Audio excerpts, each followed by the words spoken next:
In doing a running stitch, you need to thread your needle and tie a small knot at the end of the thread. Then insert the needle from the back of the fabric to the front and pull it through. Next is push the needle down a short distance away to make your first stitch. Then bring the needle up again the same distance forward, then down again, and continue this up and down motion in a straight line. Make sure your stitches are even and not too tight so the fabric won't wrinkle. Keep going until you reach the end of your line.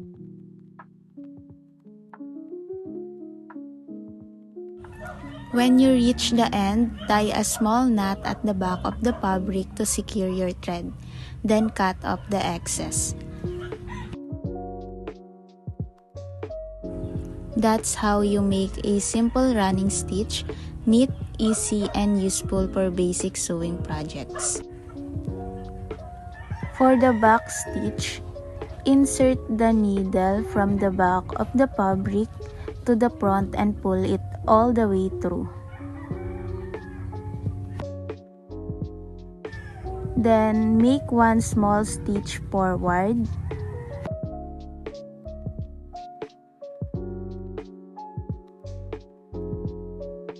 Then bring the needle up a short distance ahead of your first stitch. Yan. Now insert the needle back into the end of the previous stitch. This is what makes the line look solid. So continue this process, bring the needle up ahead, and then go back into the end of the last stitch.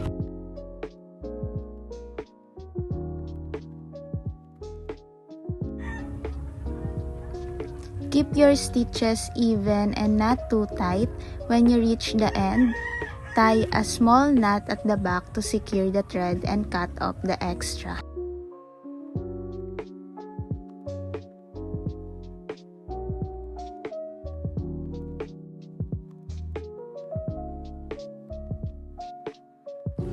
And that's how you do a back stitch. Strong, neat, and perfect for sewing seam or outlines. For stem stitch, insert the needle from the back of the fabric to the front and pull it through. And make a small stitch forward. Then bring the needle up again halfway back along the first stitch. Then keeping the thread always on one side of the needle. Continue this process, make a small stitch forward, then bring the needle up halfway back each time, and keep the thread on the same side so the stitches form a smooth twisted line.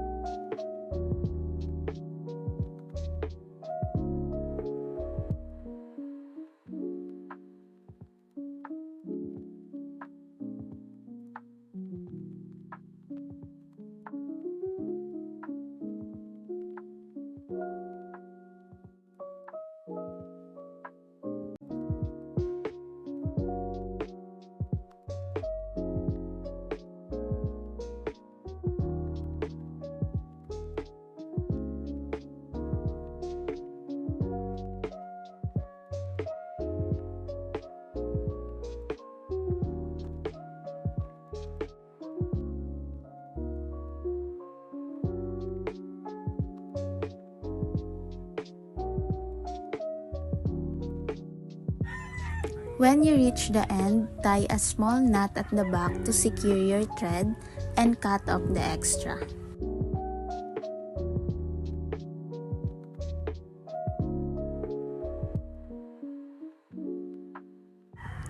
And that's how you do a stem stitch.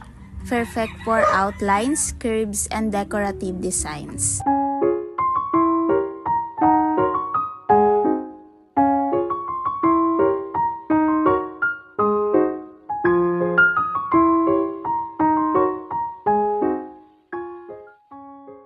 we are diving into the catch stitch, or also known as the herringbone stitch.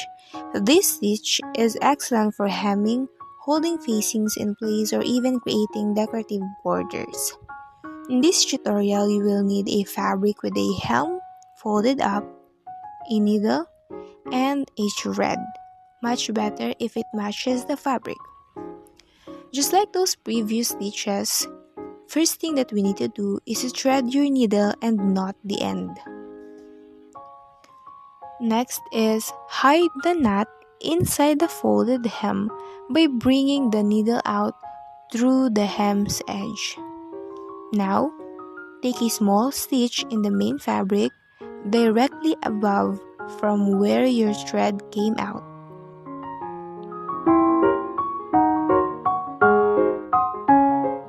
Next, take a small stitch in the hem to the right of your previous stitch.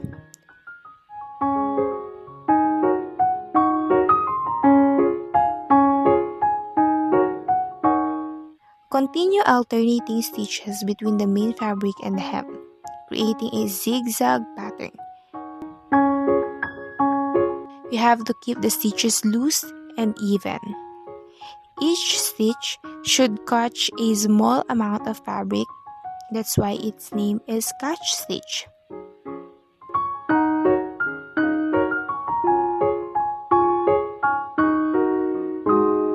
Always remember, in doing a catch stitch, keep your stitches loose to allow for movement and prevent puckering.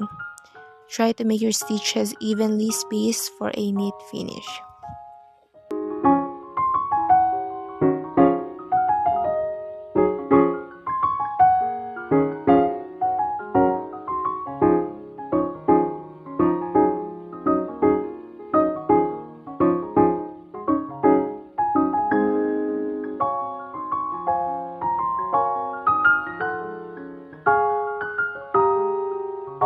Lastly, to finish, make a small knot inside the hem and trim the excess thread. And now you're done! I hope you've mastered the catch stitch. It might seem a bit tricky at first, but with practice, you'll be hemming like a pro. Thanks for watching!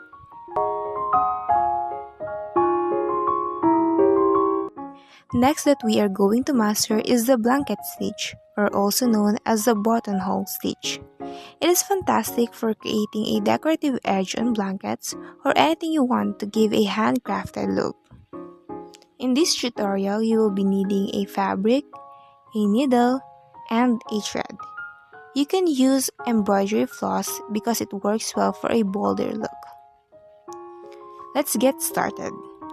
First is to thread your needle and knot the end. Now, bring your needle up through the fabric on the right side near the edge. This is where it gets interesting. Insert your needle back down into the fabric a short distance away from your first stitch, creating a straight line. Before pulling the thread all the way through, bring the needle up through the fabric again. Now, pull the thread gently to form a neat letter L shape along the edge. You want to repeat this process to keep your stitches evenly spaced. Each stitch should create a small decorative bar along the edge.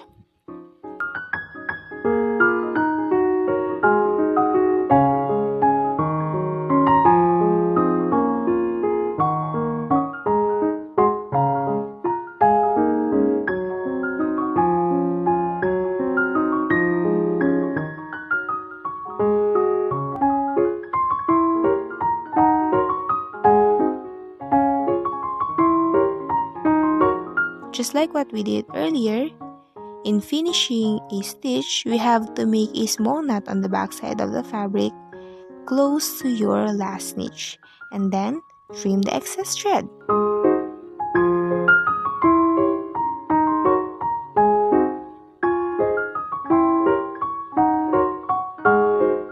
And you're done! You've now learned the blanket stitch.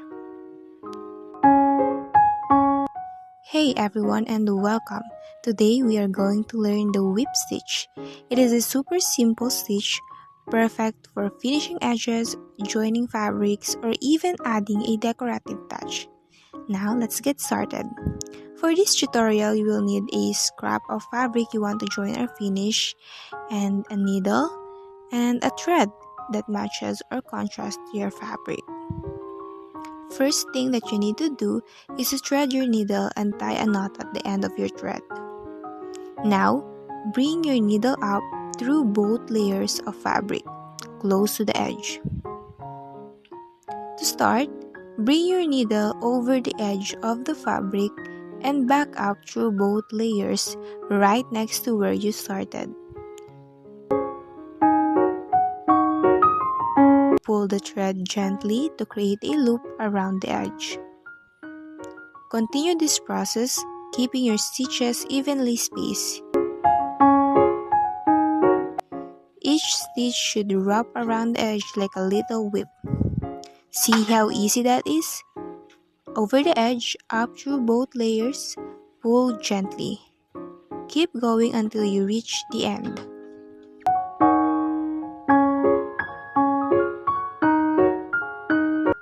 To finish, make a small knot close to the fabric on the back side, and then trim the excess thread and you're done. And that's it. You've learned the whip stitch.